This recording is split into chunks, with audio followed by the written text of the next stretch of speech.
Princess Diana, who passed away tragically in 1997, is still in the news more than 25 years later. There are still many unanswered issues regarding her final years, what happened the night she passed away, and potential suspects in the disaster.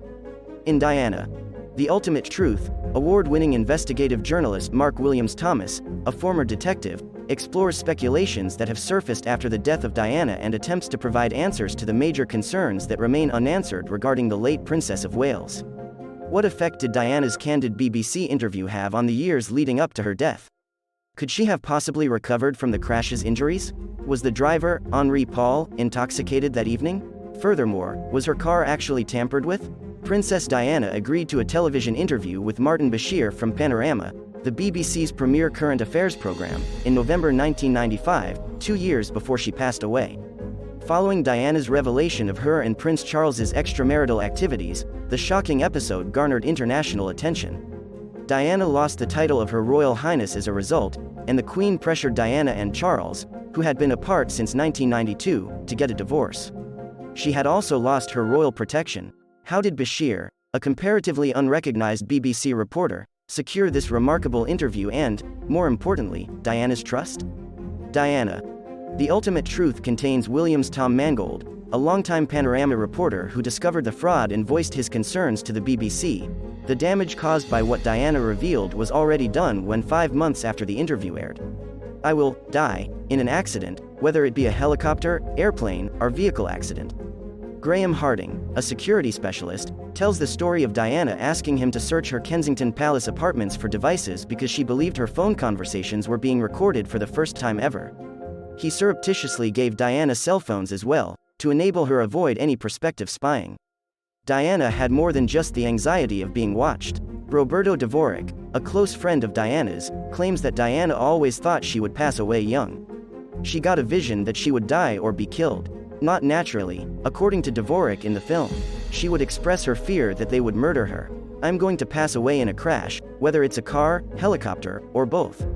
The former owner of Harrods and Dodi's father, Mohamed Al Fayed, alleges that Prince Philip and the British security agencies attempted to murder the couple before they could announce their engagement.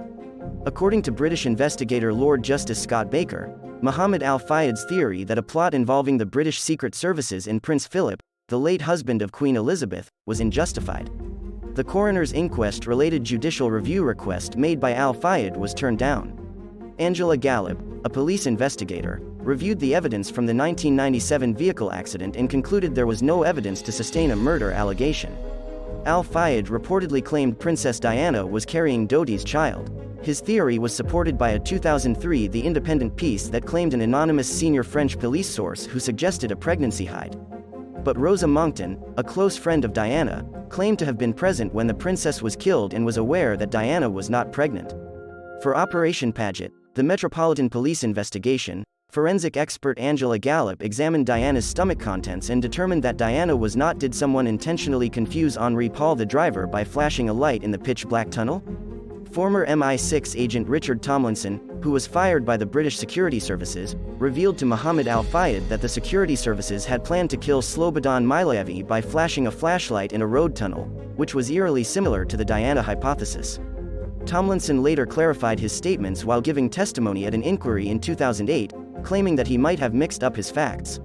Despite denying that Milosevic was the target and stating that his MI6 superiors had deemed the plan out of the question, a second MI6 witness testified before the inquiry that such a document had been created. Some conspiracy theorists have thought the SAS was involved for years. Scotland Yard even launched an investigation after a former, known as Soldier N, allegedly claimed that the Special Forces unit had killed the princess by flashing light using a tactic designed to fight terrorists. In July 2013, following the court-martial of another SAS sniper, Soldier N reported Diana's death to authorities. For his part, Soldier N was initially sentenced to 2 years in prison, but, after a second trial, he was granted a suspended 2-year sentence. Scotland Yard denied claims that the killings of Diana and Dodi were the result of SAS personnel, saying there was no credible evidence. Henri Paul had a meeting with a member of the French DGSE, Direction Générale de la Sécurité, on the night of his death, according to writer and journalist Gerald Posner and former MI6 officer Tomlinson, who initially claimed Henri Paul was a paid MI6 informant but later acknowledged he couldn't be sure. Paul was reportedly carrying $1,500 in cash at the time of his death, according to the London inquest. But it is difficult to know if Paul was a spy. Before leaving the Ritz with Princess Diana, Dodi Fayed, and bodyguard Trevor Rees-Jones, Henri Paul was reported to as being drunk, but there was disagreement among witnesses, and some even believed he was sober. How much alcohol did Henri Paul actually consume? French investigators found that Paul had 3 times the legal limit of alcohol in his system. However, because European laws vary from country to country, Paul was only twice the legal limit in Britain. In any case, if the blood samples came from him, he was over the legal limit. One of the blood samples, according to clinical pharmacologist Professor Athol Johnston, was probably not Paul's, but other specialists disagreed. In any case, the officials determined that any confusion was probably unintentional. According to tabloid newspapers in Britain, detectives looked at evidence that the seat belt fastening pins were sanded down. Of course, they also looked at every inch of the automobile, so it's not surprising that they checked suspicions about the seat belts. Diana was not wearing a seatbelt the night of the deadly crash, despite the fact that she was frequently acknowledged for her propensity to do so. No technical problems with the Mercedes were discovered during French or British investigations that might have caused or contributed to the collision. The seat belt system was fault-free. The Pont de l'Alma underpass had at least 14 CCTV cameras, but none, according to the independent newspaper, captured film of the fatal crash, raising the possibility of a high-level conspiracy. The room commander for Saturday, August 30, 1997, was Pascal Poulain. According to the Operation Paget investigation, he claimed that personnel attempted to use the camera in the Place de l'Alma to view the accident site but that it was impossible. Only a yellow light that was hazy appeared on the screen. We made hopeless attempts to control the camera, including zooming and moving it. We wanted authority. That indicates that another party must have been using and tampering with the camera. However, it's also possible that it was out of commission. Until her death, Diana was harassed by paparazzi frequently. Could the photographers who were after the Mercedes have been at fault or a part of a bigger plot? Despite claims that the paparazzi were purposefully pursuing the automobile, neither the French nor the English authorities discovered any evidence of a criminal conspiracy involving the paparazzi. Instead, France punished them each €1, $1, for violating the privacy of others. However, suspicions about a paparazzi conspiracy, particularly regarding the involvement of photographer James Andanson, continued to persist. Did Henri Paul's black Mercedes and a white Fiat Uno crash before Henri Paul entered Paris's Pont de l'Alma tunnel? According to certain media reports, the Fiat's driver is ex-security guard Levan Tan, who disputes any involvement. Others mention the photographer James Andanson, who allegedly had a hole in his head when he died in a car fire in May 2000, sparking even more conspiracies.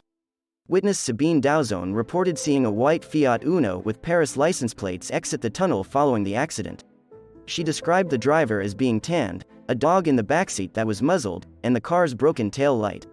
One of the first people at the scene of the crash, Martine Monteil of France's Brigade Criminelle, who was featured in the Channel 4 program investigating Diana, discovered white paint on the Mercedes, pieces of a shattered taillight, and small pearls that belonged to the princess. However, nothing is definitive.